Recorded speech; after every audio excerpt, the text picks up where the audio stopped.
बिस्मिल्लाहिर्रहमानिर्रहीम। अस्सलाम वालेकुम नाज़रीन, इरफान हाशमी आपको प्रोग्राम दो टोक में खुशामदीद कहता हूं और इस्लामाबाद से मेरे साथ मौजूद हैं इब्राहिम राय साहब। राय साहब अस्सलाम वालेकुम। वालेकुम अस्सलाम। राय साहब, आज तीन खबरें हैं और तीनों बहुत ही अहम हैं। खान साहब ने मजीद इंकिशाफात किए पाकिस्तान के ताकतवर हलकों के हवाले से, न्यूट्रल्स के हवाले से तीन इंकिशाफात हैं और अब मुमकिना तौर पर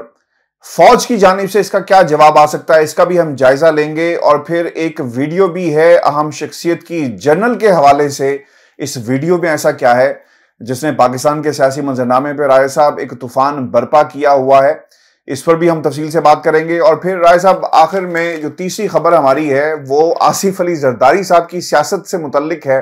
और वो ये कहते हैं कि मैं पाकिस्तान की सियासत में अपना हिस्सा यानी पीपल्स पार्टी अपना शेयर आइंदा इंतखाबात में लेकर रहेगी और पंजाब में बैठकर हम फैसले करेंगे। अब किन फैसलों का जिक्र किया जा रहा है और किसने कहां पर बैठना है, इस पर भी हम तफसील से बात करेंगे। लेकिन राय साहब, खान साहब ने एक इंटरव्यू में जो इंकिशाफात की हैं, ये पाकिस्तान के अंदर जो सियासत है इसकी डायरेक्शन का तयन हो गया है। कौन कैसा किरदार अदा कर रहा है, कौन किसके हाथ में खेल रहा है और ताकत और हल्के कहां पर स्टैंड करते हैं और सियासी किरदार जो है वो कहां पर स्टैंड करते हैं। खान साहब ने जो न्यूट्रल्स के हवाले से जो बात कही वो ये कहते हैं कि मुल्क के अंदर मईशत तबाह हो रही थी, साजिश होने जा रही थी। मैंने बुलाकर कहा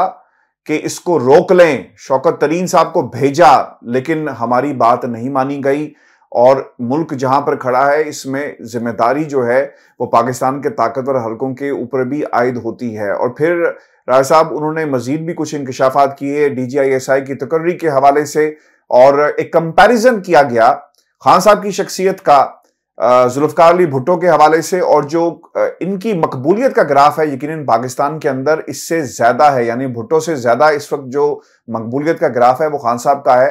तो क्या खान साहब ने आर्मी चीफ जिस तरह उनका एक लाइजोन था और उनके हक में भी बातें करते रहे जिसका खान साहब ने खुद भी जिक्र किया और उनसे सवाल भी किया गया, तो फिर क्या ये चीजें मायने रखती हैं? और DGISI की तकर्री का जहां तक ताल्लुक है तो उस पर भी खान साहब ने अपना बड़ा वाज़ेह पैगाम दिया कि हमारा जो ताल्लुक है being the prime minister, DGISI के साथ एक डायरेक्ट ताल्लुक होता है जो लोग नहीं समझते और मैं फौज के अंदर लोगों को ज्यादा जानता भी नहीं हूं। लेकिन इसके बाद इसे पोलिटिसाइज किया गया और वो लोग जो हुकूमत के अंदर नहीं है उनको एक खौफ जो था वो लाक हो गया, उन पर तारी हो गया कि अगर ये लाइजोन बन गया तो कल को शायद हमारे खिलाफ जो है वो केसेस बनेंगे। और फिर खुर्रम दस्तगीर ने क्या कहा वो भी हम प्रोग्राम में आगे चलकर इस पर तफसील से बात करेंगे। लेकिन राय साहब, जो इंकिशाफात किए गए हैं ये बड़े ही इंपॉर्टेंट इंकिशाफात हैं, किस तरह देखते हैं आप इन इंकिशाफात को? चूंकि अब तो चीजें बड़ी वाज़ेह हो गई, पाकिस्तान में फौज का किरदार, सियासी किरदार कहां पर, सियासतदानों का वो कहां पर स्टैंड करते हैं। खान साहब ने पोस्टमार्टम कर दिया है इन 70 सालों की तारीख का। 30 साल फौज और जो सियासतदान, जो दो खानदान जो इस मुल्क पे हुक्मरानी करते रहे, एक इसे ना सिर्फ डाइसेक्ट किया गया बल्कि पोस्टमार्टम करके कौम के सामने रख दिया है। देखिए हाशमी साहब, खान साहब ने असल में इस इंटरव्यू के दौरान बड़ी महारत के साथ और बड़े नपे तुले अल्फाज में कभी डायरेक्टली, कभी बिटवीन द लाइंस, कभी इनडायरेक्टली, लेकिन बहुत आसान तरीके से जो उनके खिलाफ साजिश हुई थी, यानी उनकी हुकूमत गिराने के लिए जो साजिश हुई थी, उसके बैरूनी किरदारों और अंदरूनी किरदारों की निशानदेही करते हुए पूरी जो टाइम लाइन है वो रखी है लोगों के सामने, पाकिस्तान के अवाम के सामने। यानी पूरा सीक्वेंस रखना इसलिए जरूरी था ताकि लोगों को समझ आ सके कि कौन से महीने में क्या वाकया हुआ था, उस वाकये के क्या असरात हुए थे और उस वाकये को रोकने के लिए मैंने अपनी जानिब से क्या कोशिशें की थी और फिर army chief general Qamar Javed Bajwa को, एस्टेब्लिशमेंट को, फौजी क़यादत को किस किस्म के पैगामात भिजवाए थे। सबसे पहले वो जिक्र करते हैं पिछले साल जून का। अब हाशमी साहब, ये जून की जो महीना है, जून का, और इसकी जो तारीखें हैं ये दो वजूहात की बिना पर बहुत ज्यादा अहम है। क्योंकि खान साहब कहते हैं कि मुझे पहली मर्तबा इत्ला और एक इंटेलिजेंस इंफॉर्मेशन उस वक्त मिली थी कि मेरी हुकूमत गिराने के लिए एक साजिश शुरू हो चुकी है और उस साजिश को इब्तदाई तौर पर बुना जा रहा था। अब हम सबको पता है, यानी बतौर सहाफ़ी मुझे बहुत से सहाफ़ियों को पता है कि जून ही वो महीना था जब पहली मर्तबा फौजी क़यादत की जानिब से इमरान खान साहब को यह पैगाम दिया गया था कि अब जनरल फैज़ हमीद को DGISI के ओहदे से हटाना है और इनको पोस्ट आउट करना है पेशावर में कोर कमांडर के तौर पर। तो जून का महीना जब खान साहब बताते हैं कि जून से मेरी हुकूमत के खिलाफ साजिश शुरू हुई, जून में ही खान साहब को फौजी क़यादत का यह पैगाम मिलता है। अच्छा, उसके बाद खुद army chief general Qamar Javed Bajwa मुबैना तौर पर एक इजलास में जो रिटायर्ड फौजियों के साथ उन्होंने लाहौर में किया था, तो उस हवाले से एक रिटायर्ड ऑफिसर की जो ऑडियो सामने लाई गई थी, जो बहुत ज्यादा वायरल भी हुई थी, तो उसके अंदर भी जनरल बाजवा मुबैना तौर पर यह कह रहे थे उस ऑफिसर की ऑडियो के मुताबिक कि हमने इमरान खान साहब को पैगाम दिया था कि जनरल फैज हमीद को हमने पोस्ट आउट करना है, यानी पेशावर का कोर कमांडर बनाना है, नया DGISI लाना है, और खान साहब इस बात पर नहीं मान रहे थे। अब खान साहब कहते हैं कि मैं इसलिए नहीं मान रहा था DGISI को, यानी जनरल फैज हमीद को उस वक्त हटाने के लिए कि मेरे पास इंफॉर्मेशन आ गई थी कि मेरी हुकूमत गिराने के लिए किस किस्म की साजिश हो रही है, और दूसरी जानिब अफगानिस्तान की जो सूरत हाल थी वो पाकिस्तान के पर्सपेक्टिव से सिर्फ और सिर्फ जनरल फैज हमीद डील कर रहे थे। तो पूरी तैयारी जनरल फैज हमीद की थी कि अफगानिस्तान की सिचुएशन का जो फॉल आउट पाकिस्तान के ऊपर आएगा उससे हम कैसे निपट सकते हैं। तो ये दो वजूहात बताते हैं, लेकिन प्राइमरीली वजह यही थी कि खान साहब को पता था कि DGISI जाहिर है कि किसी भी प्राइम मिनिस्टर को रिपोर्ट करता है, तो ये जो साजिश हो रही थी, जिन लोगों से मुलाकातें हो रही थी, बैकडोर राब्ते हो रहे थे, उस हवाले से इंटेलिजेंस ब्यूरो की या ISI की रिपोर्ट इमरान खान साहब तक पहुंच गई थी। और ये सब जानते हैं कि जाहिर है ISI चीफ के तौर पर general Faiz Hamid prime minister को रिपोर्ट करते थे। इसी तरह जो DGIB भी होता है वो भी प्राइम मिनिस्टर को रिपोर्ट करता है। तो एक चीज तो ये तय हो गई कि जून से ये सिलसिला शुरू हो गया था। फिर हाशमी साहब वो ये कहते हैं और ये तासुर देते हैं कि DGISI की तैनाती के हवाले से हाँ जनरल बाजवा से उनके इख्तलाफात पैदा हुए थे, और वो ये कहते हैं कि ये जो अक्टूबर नवंबर था, यानी जिन दिनों में फिर DGISI की तैनाती के हवाले से ISPR की जानिब से एक नाम का ऐलान कर दिया गया, जनरल नदीम अंजुम के नाम का ऐलान कर दिया गया, और प्राइम मिनिस्टर ऑफिस से उस वक्त तक नाम का ऐलान नहीं किया गया था, यानी यकतरफा तौर पर ISPR की जानिब से यह ऐलान कर दिया गया। अब इमरान खान साहब ने उस वक्त भी जो दो मुलाकातें हुई थी, जिनमें एक मुलाकात हमारे ज़राए ने कन्फर्म किया था कि जनरल बाजवा खुद बनी गाला पहुंचे थे इमरान खान साहब के बुलाने पर, तो उस मुलाकात के अंदर खान साहब ने यह पैगाम दे दिया था कि ठीक है, अब चूंकि आपने ऐलान कर दिया है, ISPR ने ऐलान कर दिया है, तो मैं जनरल नदीम अंजुम के नाम की मंजूरी दे दूंगा। उसके बाद होना तो यह चाहिए था कि जो भी गलतफहमी पैदा हुई या जो भी दूरी पैदा हुई वो खत्म हो जाती, क्योंकि मेरी इतला यह है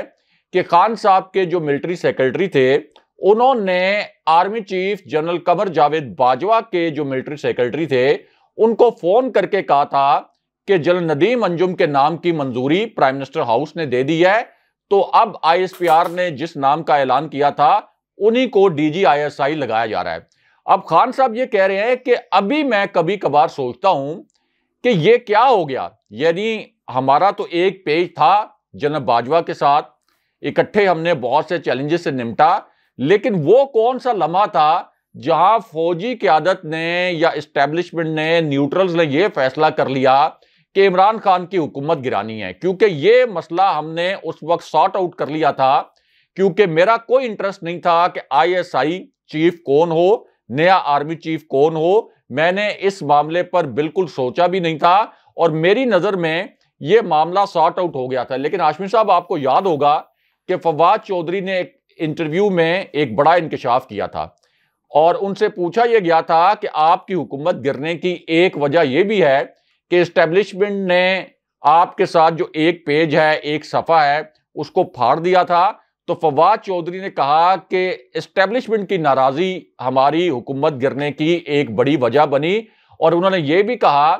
कि हमने बड़ी कोशिश की आखिरी दिनों में कि हमारे साथ जो एस्टेब्लिशमेंट की अगर कोई गलतफहमी हो गई है तो हम उस गलतफहमी को दूर कर दें, क्योंकि हमें पता था कि ये पेज कायम रहेगा। तो जिस तरीके से पहले हमने रियासत को दरपेश चैलेंजेस पर काबू पाया है, हम इसी तरह पाकिस्तान की बेहतरी के लिए तमाम चैलेंजेस पर काबू पा लेंगे। तो खान साहब इस इंटरव्यू में यह भी कहते हैं कि ये मेरे लिए भी बड़ा मिस्टीरियस था कि आखिर वो कौन सा लम्हा था, और इशारा वो यही करते हैं कि DGISI की तैनाती के हवाले से कि जहां पर एस्टेब्लिशमेंट के दरमियान और उनके दरमियान इख्तलाफात पैदा हुए। फिर हाशमी साहब इसी टाइम लाइन को थोड़ा सा वो और आगे बढ़ाते हैं और बहुत जबरदस्त तरीके से, यानी मैं ये समझता हूं कि एंकर ने तो कोई अच्छे सवाल नहीं किए, बिल्कुल भी जो बहुत अच्छे सहाफी होते हैं वो बड़े जबरदस्त किस्म के सवालात करते हैं और उन सवालों के बड़े जबरदस्त जवाब भी आते हैं। हमने देखा कि इससे पहले जिन एंकर्स ने, जिन सहाफियों ने इमरान खान साहब से सवालात किए, उन सवालात के अंदर से बड़े बाइट थे, बड़े जबरदस्त जवाबात थे, लेकिन खान साहब ने आज खुद एक सीक्वेंस बनाई और उस सीक्वेंस के तहत खान साहब ने बहुत जबरदस्त तरीके से एक्सप्लेन किया कि नवंबर के बाद क्या हुआ। नवंबर के बाद खान साहब ये बताते हैं कि मुझे जो हमारी अस्करी क़यादत है उसने इन्फॉर्म किया कि इस वक्त रूस का दौरा करने के लिए एक मुनासिब वक्त है। उस वक्त तक किसी को भी नहीं पता था कि यूक्रेन के ऊपर रूस हमला कर देगा। मिलिट्री हार्डवेयर, चूंकि हम सबको पता है कि अमेरिका ने पाकिस्तान का मिलिट्री हार्डवेयर रोका हुआ था, अमेरिका ने डील करके पाकिस्तान को F-16 नहीं दिए,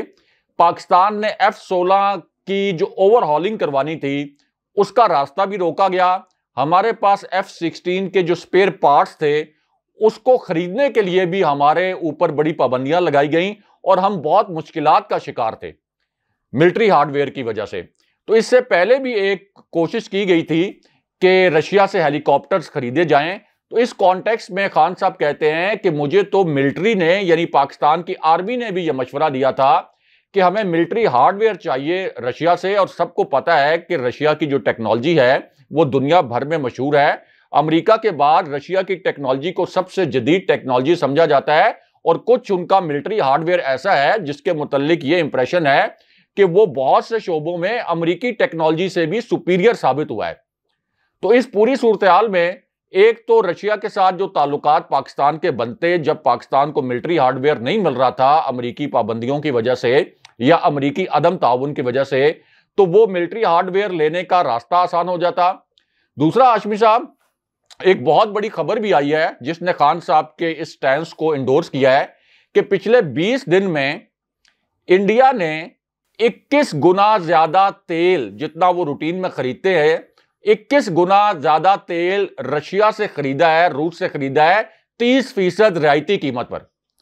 30% रियायती कीमत पर $2 अरब से जायद का तेल उन्होंने खरीदा है सिर्फ पिछले 20 दिन में, और 6 गुना ज्यादा उन्होंने पिछले 20 दिन में रूस से कोयला खरीदा है, और उसके नतीजे में उन्होंने अपने लोगों को पेट्रोल की मद में रिलीफ भी दिया है। अब खान साहब ये कहते हैं इसी इंटरव्यू के दौरान, उस वक्त अगरचे उन्होंने इस रिपोर्ट को मेंशन नहीं किया, ये रिपोर्ट मैंने इंडियन मीडिया की वेबसाइट्स के ऊपर पढ़ी है,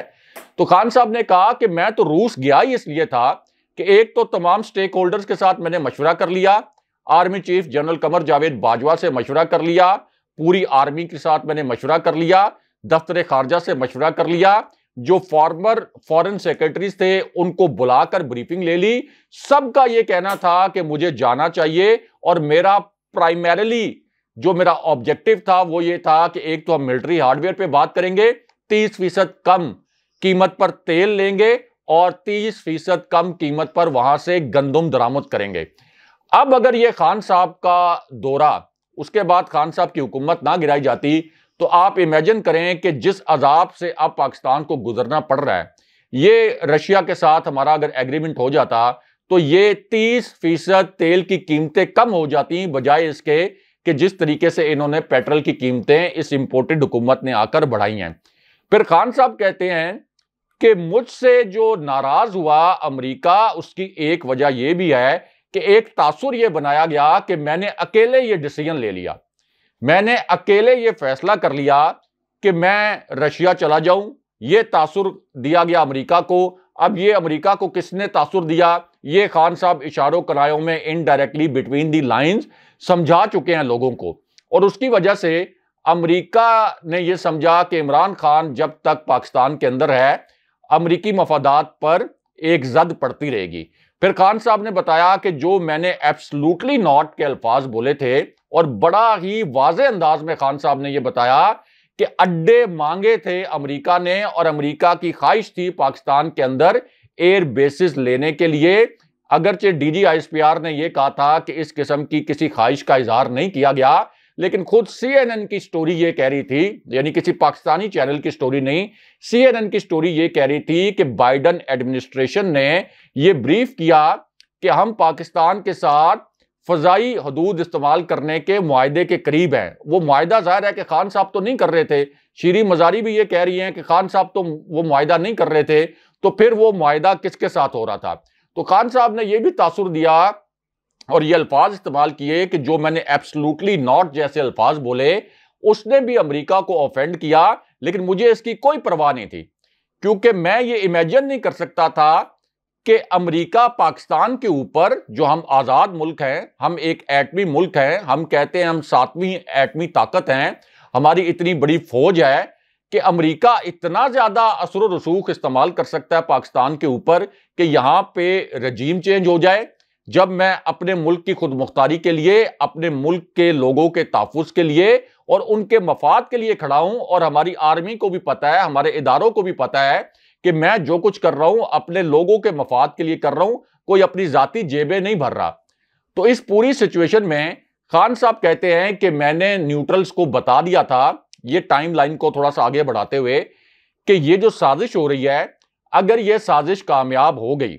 तो फिर किस तरीके से इकॉनमी कोलैप्स हो जाएगी। मैंने बड़े वाज़े अंदाज में तमाम जो हमारे अहदाफ हमने हासिल किए थे मईशत के, वो तमाम बता दिए थे। वो अभी इक्तिसादी सर्वे में साबित भी हो गए हैं। यानी खान साहब ये अहदाफ अपनी माशी इस्लाहात के नतीजे में जो आए थे, ये न्यूट्रल्स के सामने रख चुके थे, और ये बता चुके थे कि अगर ये रजीम चेंज हुई तो सरमायाकारों का एतमाद मुकम्मल तौर पर तबाह हो जाएगा, मईशत डूब जाएगी, और ये किसी और से मईशत नहीं संभलेगी। लेकिन उसके बावजूद खान साहब ये कह रहे हैं कि जो न्यूट्रल्स हैं उन्होंने इस साजिश का रास्ता नहीं रोका, और आज उसी वजह से हम देख रहे हैं कि खान साहब की परफॉर्मेंस के ऊपर तो मोहर सख्त हो रही है, लेकिन 2 महीने के अंदर मईशत का इस कदर दिवालिया निकला है कि अब फौज के पास पेट्रोल नहीं है कि वो अपनी गाड़ियां चला सकें, और वो फ्राइडे को ड्राई डे करार दे रहे हैं। राय साहब, आपने बिल्कुल ठीक कहा कि जिस तरह के सवालात होने चाहिए थे वैसे नहीं हुए।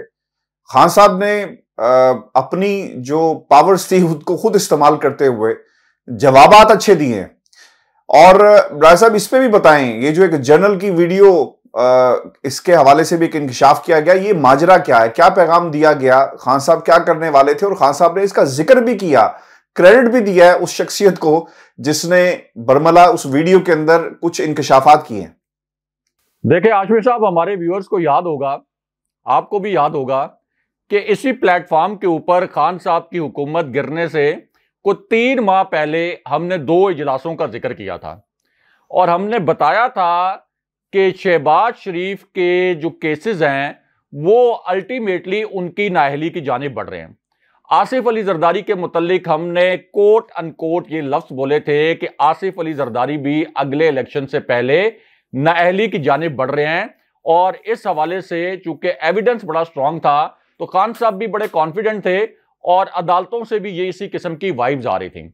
अब जो वीडियो वायरल हुई है जनरल फैज के मुतल्लिक, हमारे जो व्यूअर्स हैं वो ट्विटर पर जाकर इसको सर्च भी कर सकते हैं, उसमें आप देखें कि खुर्रम दस्तगीर, मतलब ये कोई जराए से खबर लीक नहीं हुई, ये कोई निजी महफिल में गॉसिप नहीं की खुर्रम दस्तगीर ने कि वहां से किसी ने, या कोई खुफिया ऑडियो नहीं है, ये टीवी कैमरों के सामने एक प्रोग्राम में, तलत हुसैन साहब के प्रोग्राम में बैठे हुए हैं खुर्रम दस्तगीर, और वहां पर वो ये कह रहे हैं कि हमें पता था कि हमारी पूरी क़यादत ने नवंबर से पहले पहले नाअहल हो जाना है, शायद खाकान अब्बासी ने नाअहल हो जाना है, एहसन इकबाल ने नाअहल हो जाना है, शहबाज शरीफ ने नाअहल हो जाना है, और हमारी पूरी क़यादत जिनके ऊपर केसेस थे उन्होंने नाअहल हो जाना है, क्योंकि उनके केसेस अदालतों में चल रहे थे, सॉलिड एविडेंस भी मौजूद थे, खास तौर पर शहबाज शरीफ के खिलाफ। तो उन्होंने कहा कि फिर नवंबर में जो तकर्री होनी थी, उसके बाद तो खान साहब ने पता नहीं कितना अरसा बैठे रहना था प्राइम मिनिस्टर के तौर पर। यानी तासुर यह था कि अगर नवंबर वाली तकर्री हो जाती, जनरल फैज हमीद, उन्होंने ये तासुर दिया कि इमरान खान साहब बतौर prime minister general Faiz Hamid को नवंबर 2022 में आर्मी चीफ बना देते, तो उससे पहले हमारी ये जो नाअहली हो जाती, उसके बाद फिर खान साहब अगले 5 साल भी प्राइम मिनिस्टर रहते। और इसके अंदर असल में वो इस खौफ का इजहार कर रहे थे कि फिर खान साहब की हुकूमत को गिराने के लिए जिस किस्म की साजिश अब हुई, जिसके बैरूनी किरदार भी थे, जिसके अंदरूनी सहूलतकार भी थे, तो फिर कोई अंदरूनी सहूलतकार ना रहता। यानी फिर एस्टेब्लिशमेंट जो है वो खान साहब की हुकूमत ना गिराती अगर general Faiz Hamid army chief बन जाते। ये तासुर दिया अपने अल्फाज से खुर्रम दस्तगीर ने। और फिर उन्होंने कहा कि हम तो हुकूमत नहीं लेना चाहते थे, हम नहीं चाहते थे हुकूमत में आए। ये बात राना सनाउल्लाह ने भी कही थी कि हम तो तहरीक अदम एतमाद भी नहीं लाना चाहते थे, हमें कहा गया कि तहरीक अदम एतमाद ले आए, उसके बाद हम हुकूमत में नहीं आना चाहते थे, हमें कहा गया कि हम हुकूमत में आ जाएं। तो अब हमें मुश्किल फैसले भी करने हैं, और मुश्किल फैसले करने के बाद ये ना हो कि 1 माह के बाद हमारी हुकूमत खत्म कर दी जाए। तो यही खुर्रम दस्तगीर राना सनाउल्लाह की बात की तस्दीक कर रहे हैं कि असल में जो नवंबर की तकर्री थी खुर्रम दस्तगीर के बकौल, वो ये कह रहे हैं कि हमने उसको रोकना था कि नवंबर में क्या होगा। ये इनके अंदर का एक खौफ था, एक अंदेशा था। अगरचे इमरान खान साहब बहुत वाज़ेह अंदाज में ये कह चुके हैं कि मैंने अभी बिल्कुल भी नहीं सोचा था कि मैं किसको आर्मी चीफ बनाऊंगा, और मेरे जैसा जो प्राइम मिनिस्टर होता है जिसके करप्शन के कोई रिकॉर्ड नहीं होते, जिसने कोई माली करप्शन बेज़ाब्तगी नहीं की होती, क्योंकि आईएसआई के पास तो हर हुक्मरान का रिकॉर्ड होता है, आईएसआई तो हर हुक्मरान की सर्वेलेंस करती है पाकिस्तान के अंदर। तो उनका यह कहना था खान साहब का कि इस तरह की मजबूरियां मियां नवाज शरीफ जैसे हुक्मरानों की होती हैं, आसिफ अली जरदारी जैसे हुक्मरानों की होती हैं कि अपना आर्मी चीफ लेके आ जाएं, कोई ऐसा बंदा लेके आ जाएं, ऐसा कोई जनरल उसको आर्मी चीफ बनाएं कि वो किसी तरीके से हमारे सियासी मफादात का तहफ़्फ़ुज़ करे और हमारी करप्शन से आंखें चुरा ले, हमारी मनी लॉन्ड्रिंग से आंखें चुरा ले। तो मेरा तो इस किस्म का कोई मसला नहीं था, ना मैंने करप्शन की हुई थी, ना मैंने मनी लॉन्ड्रिंग की हुई थी। मुझे पता था कि आईएसआई के पास मेरी करप्शन के हवाले से किसी किस्म की कोई फाइल नहीं हो सकती, तो मैं तो किसी भी चीज से ब्लैकमेल नहीं हो सकता था। इसलिए मैंने ये सोचा ही नहीं था कि नवंबर में क्या होगा, और जब नवंबर आता करीब तो फिर मैं देखता कि जीएचक्यू से क्या फाइल मूव होती, उसके अंदर किन सीनियर जनरल्स के नाम होते। तो मैंने ना जनरल बाजवा की एक्सटेंशन के मुतालिक सोचा था, ना उन्हें एक्सटेंशन ना देने के मुतालिक सोचा था, और ना ही अभी नए आर्मी चीफ की तकर्री के हवाले से सोचा था। लेकिन खुर्रम दस्तगीर ने अब खुद पोल खोल दिया है कि ये पूरी साजिश इमरान खान साहब की हुकूमत गिराने के लिए क्यों की गई थी। और फिर आप देख लें कि अभी जो इनकी वजीर मुमलिकत बराए खजाना है, वो तो ये भी कह रही हैं कि आईएमएफ से डील के लिए हमने अमेरिका से मदद की दरख्वास्त की है, और अमेरिका ने हमें यकीन दहानी भी करवाई है कि वो कुछ हमारी मदद करेगा। तो ये अगर सारे आप डॉट्स कनेक्ट करें, जो खुर्रम दस्तगीर की वीडियो है जिसमें वो तकर्री रोकने की बात कर रहे हैं और ये कह रहे हैं तकर्री रोकने के लिए साजिश की, और फिर ये अमेरिका वाली जो बात हमने बताई, तो ये सारे डॉट्स कनेक्ट करें तो यही नतीजा निकलता है कि एक अमेरिकी साजिश थी, उसको यहाँ पे कुछ लोगों ने फैसिलिटेट किया, और इस पूरी सूरत हाल में खान साहब की हुकूमत गिराई गई। साहब एक और भी ये सवाल हमेशा मैं भी अपने प्रोग्राम्स में रखता हूं, अपने प्लेटफॉर्म के ऊपर भी, कि तमाम जमातों के पास यानी पीपल्स पार्टी के पास एक खानदान की जमात है, नून लीग हाउस ऑफ शरीफ के पास एक खानदान की फ्रेंचाइज मौजूद है, नवाज शरीफ, उनके भाई, फिर उनके बच्चे,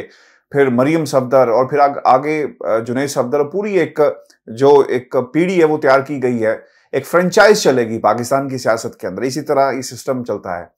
लेकिन खान साहब की जमात के अंदर खान साहब की अपने घर में कोई ऐसा नहीं है कि जिसे पार्टी जो है वो दी जा सके। और अब ये भी सवाल पैदा होता है कि क्या खान साहब के बाद ये जमात नहीं रहेगी, या इसकी क्या पहचान होगी और तरीकाकार क्या होगा। और फिर राय साहब एक और भी इससे साथ सवाल ऐड कर ले, उनकी जान के हवाले से भी बात की गई कि सीरियस किस्म के थ्रेट्स हैं, और उन्होंने उसका भी जिक्र जो है वो अपने इंटरव्यू में किया और इंकशाफात भी किए। जी हाशमी साहब, ये बड़ी हसास बात है और इमरान खान साहब ने बड़े कॉन्फिडेंस के साथ जो उनको इंफॉर्मेशन मिली, जो उनको हसास नोयत की मालूमात मिली, चूंकि वो प्राइम मिनिस्टर रह चुके हैं, तो हर इदारे में बहुत से लोग ऐसे होंगे, यानी जो सिविल इंटेलिजेंस एजेंसीज हैं, इसी तरह मिलिट्री की जो इंटेलिजेंस एजेंसीज हैं, आर्मी के अंदर, दीगर इदारों के अंदर, और जो भी कानून नाफिज करने वाले इदारे हैं, तो वहां बहुत से लोग ऐसे हैं जिन्होंने, जाहिर है कि इमरान खान साहब के अंडर काम किया, उनको वो रिपोर्ट करते थे। तो खान साहब को इन्हीं इदारों से ये रिपोर्ट मिली कि उनकी जान को खतरा है और एक बंद कमरे में उन्हें रास्ते से हटाने की साजिश की गई है। अब खान साहब जब बार बार बंद कमरे की बात करते हैं, तो इतना बड़ा लीडर जो कि प्राइम मिनिस्टर भी रह चुका है और जो पाकिस्तान का सबसे पॉपुलर लीडर है, और उसकी पॉपुलैरिटी का ग्राफ अब इतना बड़ा है, इतना वसी और अरीज है कि बाकी तमाम लीडर्स की पॉपुलैरिटी को अगर आप मिला लें तो तब भी ये एक लीडर, इसका कद काट उन तमाम लीडर्स के मजमूई कद काट से भी ज्यादा बड़ा है। ये तो हम सबको पता है कि खान साहब के लेवल का कोई लीडर पाकिस्तान के अंदर नहीं है। मतलब खान साहब तो एक ऐसे लीडर के तौर पर उभरे हैं, उन्होंने इंटरनेशनल लेवल पर खुद को एक आलमी लीडर के तौर पर मनवाया है। तो खान साहब जब ये कह रहे हैं कि एक बंद कमरे के अंदर मेरे कत्ल की साजिश की गई, तो इसका मतलब यह है कि खान साहब ये बात हवा में नहीं कर रहे। और फिर आप ये भी देखें कि खान साहब जब से ये बात कर रहे हैं कि बंद कमरे के अंदर मेरे कत्ल की साजिश की गई, तो इसका कोई भरपूर किस्म का डिनाइल कहीं से नहीं आता, कहीं से कोई डिनाइल नहीं आता, कहीं से कोई संजीदा किस्म की इस किस्म की बात नहीं आती कि इस मामले की तहकीकात की जाए। तो इसका मतलब यह है कि यह बड़ी सॉलिड इंफॉर्मेशन है, बड़ी हसास नौयत की इंफॉर्मेशन है। और इसके ऊपर अब देखें, फयाजुल हसन चौहान जो कि मीडिया एडवाइजर भी मुकर्रर हुए हैं इमरान खान साहब के, उन्होंने तो यह भी कहा है कि इतलात ये हैं कि कुछ लोगों ने अफगानिस्तान के अंदर एक दहशतगर्द को खान साहब के सर की सुपारी दी है, यानी ये एक्शन किसी और से करवाया जाए, इसके मास्टरमाइंड कुछ और लोग हों और फिर पता ही ना चले। क्योंकि पाकिस्तान की तो तारीख रही है, लियाकत अली खान के कत्ल का आज तक पता तो नहीं चल सका कि मास्टरमाइंड असल में कौन थे, नहीं पता चल सका। जुल्फकार अली भुट्टो, असल में उसके पीछे मास्टरमाइंड्स कौन थे, यानी जनरल ज़ियाउल हक ने तो बज़ाहिर फांसी का एक केस चलवाया उनके खिलाफ, फिर जजों की एक बदयांती सामने आई, लेकिन असल में तो जुल्फकार अली भुट्टो का केस भी ये था कि उन्होंने आलमी जो एस्टेब्लिशमेंट थी उसको ऑफेंड कर दिया था। फिर जनरल ज़ियाउल हक जब एक स्पेंट कॉइन बन गए थे, जब उनसे मफाद उठा लिया गया था, उस वक्त फिर जिस तरीके से वो उनके आमों का क्रेट जो C-130 जो उस वक्त का महफूज तरीन तैयारा था, जिस तरीके से वो फटा, आज तक पता नहीं चल सका। यानी पाकिस्तान के ताकतवर तरीन हुक्मरानों में से एक हुक्मरान थे जनरल ज़ियाउल हक, और आर्मी चीफ भी जाहिर है कि 11 साल वो पाकिस्तान के ऊपर मुसल्लत रहे, लेकिन आज तक पता नहीं चल सका कि जनरल ज़ियाउल हक के कातिल कौन थे। इसी तरह बेनज़ीर भुट्टो साहिबा का जो मर्डर हुआ, आज तक नहीं पता चल सका कि असल में बेनज़ीर भुट्टो के कातिल कौन थे, क्योंकि जो मास्टरमाइंड होते हैं वो कोई और होते हैं, जो लोकल हैंडलर्स होते हैं वो कोई और होते हैं। तो इसलिए खान साहब की जान को खतरा तो है, और खान साहब की जान को खतरा इसलिए है कि जो खान साहब का नैरेटिव है ये पूरे पाकिस्तान ने बाय किया है, पूरे पाकिस्तान के लोगों ने इसको एक हक और सच का नैरेटिव माना है। और अब खान साहब का नैरेटिव इतना ज्यादा है कि लोगों ने इस इंपोर्टेड हुकूमत से भी, यानी इतना मकबूल है और उसका इतना जोर है कि इस इंपोर्टेड हुकूमत से भी, इदारों से भी, फौजी क़यादत से भी सवालात करना शुरू कर दिए हैं। तो इस पूरी सूरत हाल में एक तो खान साहब को अपनी सिक्योरिटी का ख्याल भी रखना चाहिए, दूसरा ये भी होना चाहिए कि खान साहब ने जो वीडियो रिकॉर्ड करवाई है जिसमें खान साहब कहते हैं कि मैंने किरदारों के नाम लिए हैं, तो इस हवाले से जितने भी प्रिकॉशनरी मेजर्स लिए जा सकते हैं वो मेजर्स भी लेने चाहिए, और इन किरदारों तक पहुंचने के लिए भी इकदाम किए जाने चाहिए। क्योंकि हाशमी साहब जो लीडर होता है, खास तौर पर ऐसा लीडर जो किसी कौम के लिए बाइंडिंग फोर्स होता है, ये लीडर कोई ये नहीं होता कि आप कोई 10 साल, 15 साल, 20 साल, 30 साल के बाद दोबारा कोई लीडर पैदा हो जाएगा। ऐसे लीडर पैदा होने में बड़ा टाइम लगता है।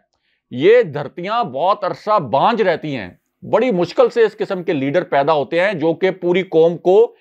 बांध, एक आप कह सकें कि एक लड़ी में परो सकें और एक बाइंडिंग फोर्स के तौर पर, लीडर के तौर पर उभरें। तो एक तो इस पूरे मामले को बड़ा संजीदगी से लेना चाहिए। व्यूअर्स, मरूसियत के ऊपर कल हम तफसील से बात करेंगे। खान साहब ने क्या कहा अपने इंटरव्यू के अंदर, ये आज का हमारा शो था। अपने कमेंट जरूर भेजिएगा, चैनल को सब्सक्राइब करना मत भूलें। इजाजत दीजिए, अल्लाह ने के बाद। अल्लाह ने के बाद।